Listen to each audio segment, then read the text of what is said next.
دوستانو سلامونه.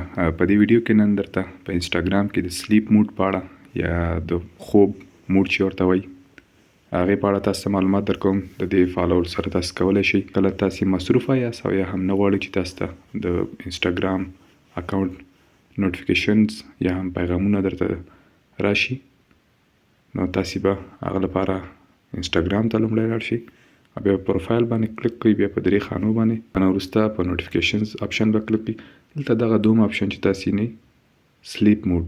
سلیپ موډ فعلا تاسې وینئ چې دا غیر فعاله دی. که ستاسې دا ډول غیر فعال و تاسې به پرې کلیک وکړئ. کله چې کلیک وکړه نو تاسې سلیپ موډ کې دوه ډوله اپشن تاسې لیدلی شئ. سټارټ ټایم یعنی کم وخت نه، مثلا اوس د شپې 12 هر ستاسې خپله خوښه چې کم وخت نه تاسې مثلا دې وخت نه د ماته نور د انسټاګرام نوټیفیکیشنز یا پیغامونه نه راځي، تاسې به هلته انتخاب کړئ مثلا ته AM PM.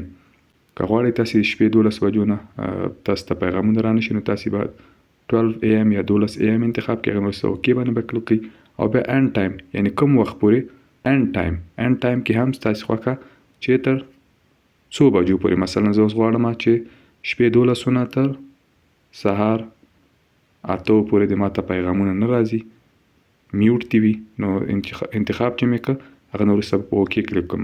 نو دلته تاسې چوز ډیز یعنی ورځې هم انتخابولی شئ چې کوم ورځو کې.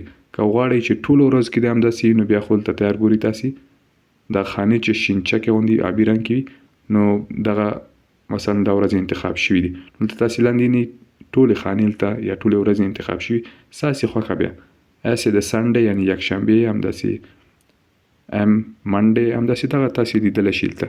نو خوښه مو کوم ورځ که چې ما که هغه باندې به کلیک کوئ نو دلته ما فعلا 2 ورځو پرته نو ټولې ورځې انتخاب کړي دي.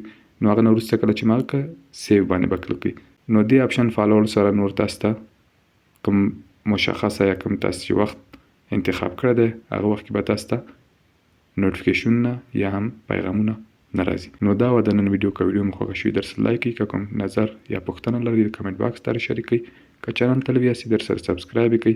تر بلې ویډیو مو په پاک او مهربانه رب سپارم.